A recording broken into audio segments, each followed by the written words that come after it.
Hey, Charlie. Oh, hey, Dane. How are you? Good, thank you. Okay, so here's our hypothetical. You just started a 1-year engagement, okay, as a fractional CMO. What's Hmm. the first problem that you typically see when you start with a new client? Or what's the first problem that you go looking for because you know it's there, even if they don't? And also maybe tell people watching a little bit about you. Okay, so I'll put some context and put things into a scenario.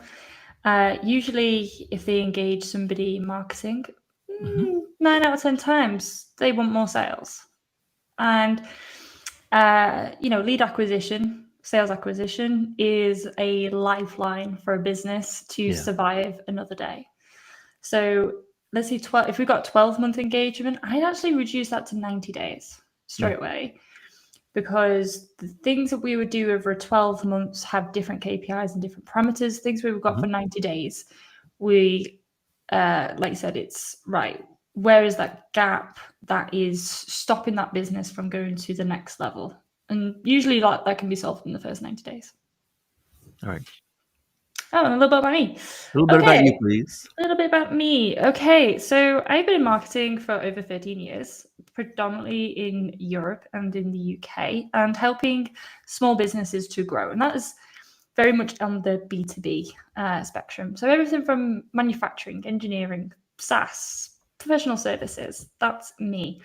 And actually being with all of these things, I gravitated into the fractional CMO world Right. about 3 years ago. A lot of For a long people, a lot of people in fractional CMO work are only like within the last 3 years. They Yeah. had to sort of, they transitioned, or it's just that's, it's exploded. Well, for me as well, it was a skills thing. Right. For a very long time, I've always promoted the digital coordinator, who is a bit of a lower level type of marketing, but they do a lot of the running around. Hmm. And usually the digital coordinator then goes up to be the fractional CMO because it's very similar skill sets. So I think by accident, I've been in this world for a very long time. But a lot of my efforts went into building an agency.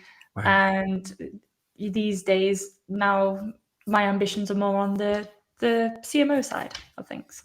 All right. Let's talk about the CEO for a second at the client. Hmm. All right. So the CEO has, with either needed approval or didn't, but has like committed to a year-long fractional engagement for a CMO, Hmm. right? Other than sharing information, which is you have to have, or otherwise, like how does a CEO or how does a company get the most out of their 1 year of a fractional CMO, or how do they typically waste the money? So let's start with point one. In my opinion, to get the most out of a fractional CMO Right. is having a vision, having clarity in your direction. So if I delve a little bit more, let's say you have 10 different offers or 10 different services, and all of your resources are getting pulled into these different channels. Well, so is your fractional CMO, and so is your team. And having focus and direction against, I'm going to say MBA level models, will give Right. you far better return on results. Okay, there's more to that, but that's really the top level. And how you can, was the other one, like how you can waste it? Yeah. Like How do they waste it? They how do you sign waste up, it? they bring on a fractional CMO, and then like ultimately they don't really get any value out of it. And it's probably not the CMO's fault. How did that company waste the money? Um, What do they do or not do? again, I want to try and keep to be kind of layman's with this, is being hands off and what I mean by that, yes, everybody has designated roles, accountability, and things need to be, communicated. But if you as a CEO is not working to collaborate with your C-suite to communicate what things you want, so everybody is all in alignment, again, you're going to be just losing opportunities Yeah. on the table. Let's talk about the people who work in marketing. So Mhm. let's set up another hypothetical. Like, someone, they're also a fractional CMO, and they said, "Hey, Charlie, I just signed a 1-year engagement. I'm about to start like tomorrow, and there's already like junior and there's no leadership in place, but there's junior and mid-level folks there working on various things in marketing as a marketing team.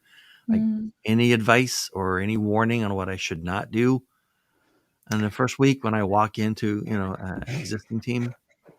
Yeah. Try if you walk in first week and there is little to non-leadership within the organizations, but lots of doers, lots of Mhm. people on the tools and the marketing.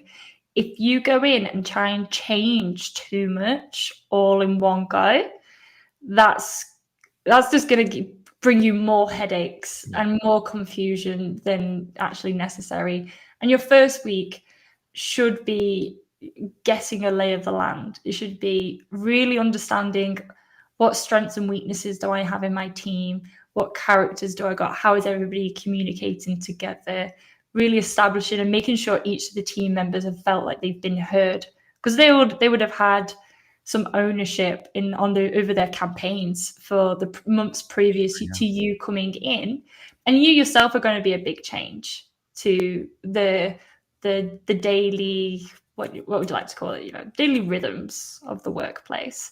Hmm. And you want to be fitting in with the flow of it. Yeah. There will be opportunities for you to make really big dramatic changes. First week's probably not probably not the best. Well, let's think about it from the other person's perspective then. I want to see what you think. Mm. So, like, you're one of those junior or mid-level marketing folks, okay?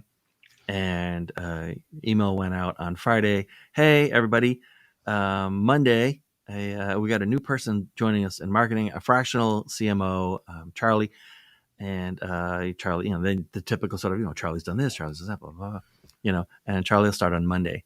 And so, I mean, you go to Google and you like Google what a fractional CMO is because you've never heard of this before, right? And then, so like come Monday or come the first week as that employee, like what should you expect or what should you do to sort of set yourself up for success under that fractional CMO?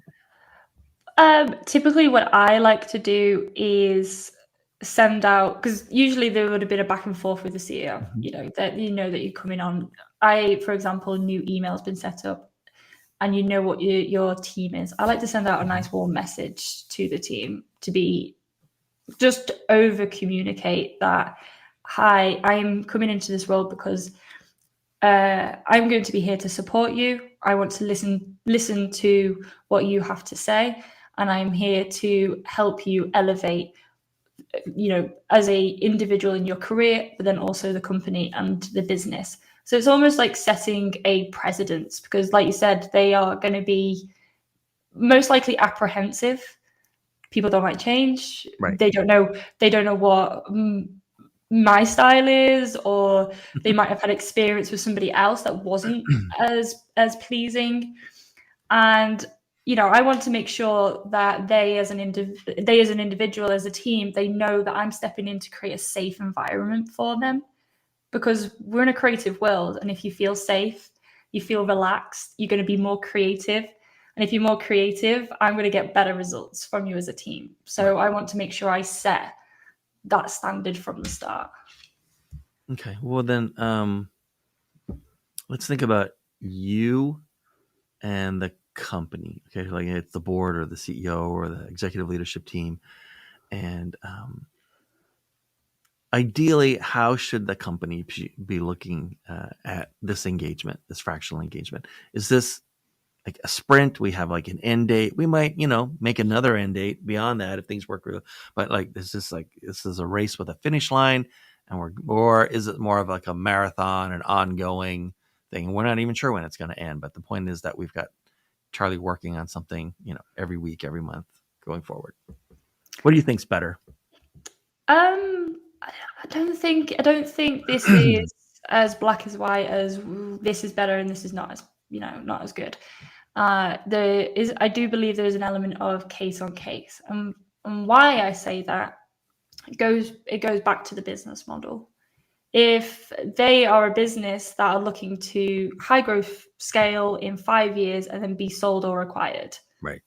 that's going to be a very different scenario to let's say, a family business that's been around for 50 years, they actually might be better to have a 2-year engagement, and after that 2-year engagement, reassess the needs of that business. Because you would hope after 2 years working with a fractional CMO, they're going to be in a different place as a Yeah. business, and their needs will be different. And ethically, I'd want to go, well, what is it that you need?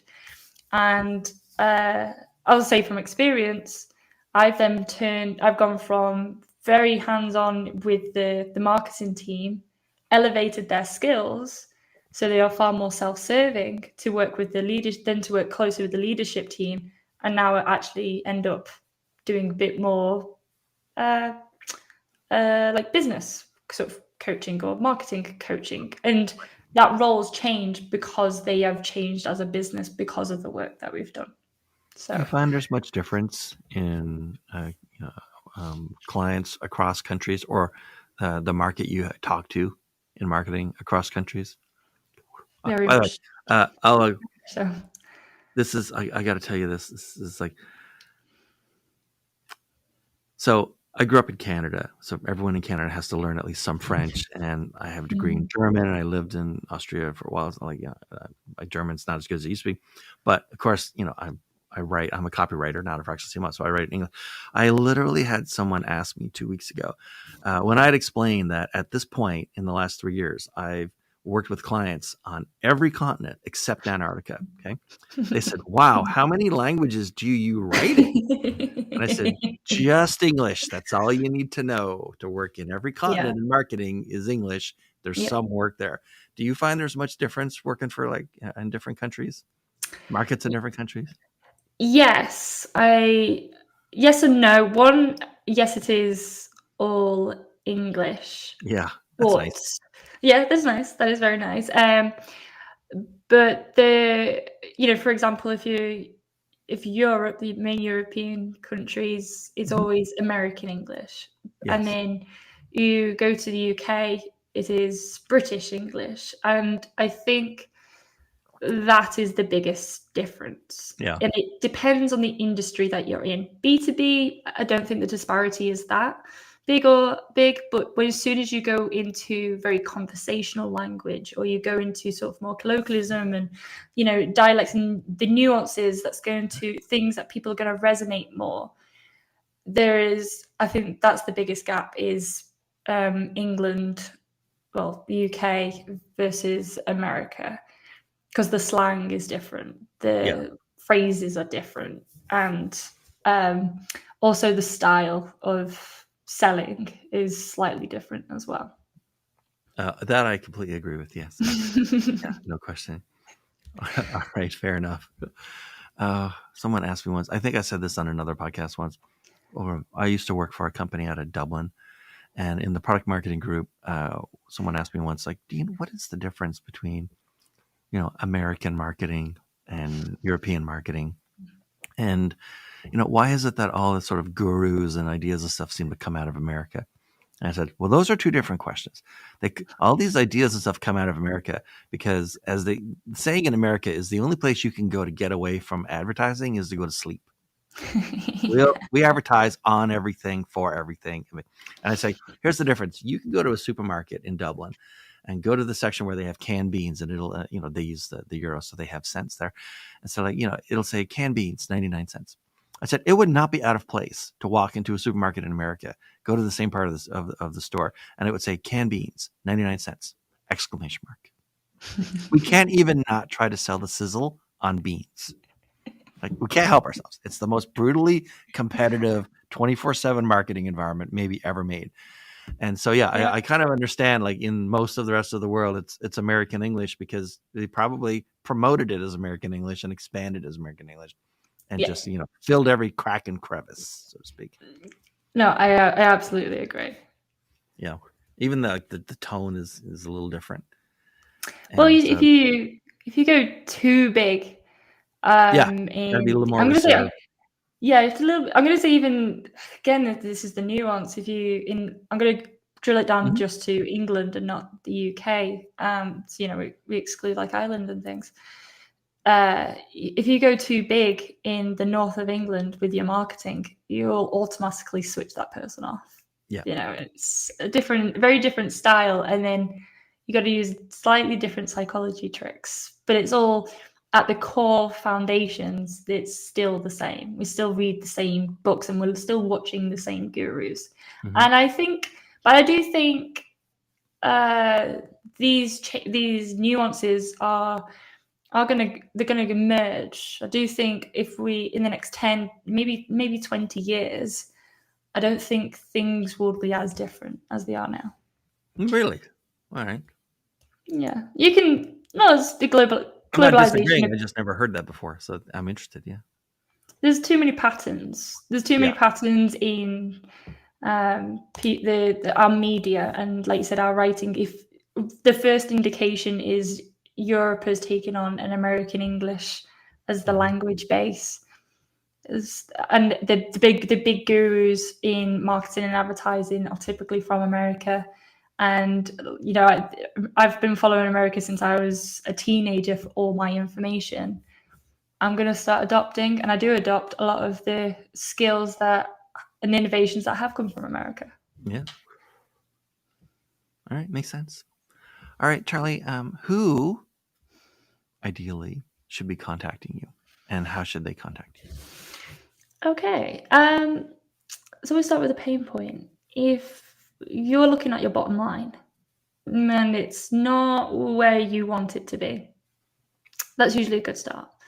But let's say that my specialisms is very much in the B2B world. If Okay. you're a professional service, you're SaaS, and anything technical. So if you look at your product and it generally looks like an alien language, that's usually my subject base that I can turn in so people can understand it in English. Oh yeah, and where you can contact me? Well, I have my own podcast, Charleh with Friends, spelled the Right. same way. And then I obviously have a website, which is kub-uk.net. And Okay. most people can just type me into Google, my name will come up. The beauty of it. Yeah, that's a great setup. There are very few Dean ways in the world, so it's very helpful. They're completely locked into it, but that's how it works. And it's great to have short names. All right. Thank you, Charleh. This has been great. I really appreciated talking to you. No, absolute pleasure. Thank you for having me. All right. See you, Charleh. See you, everyone. See you in the next one.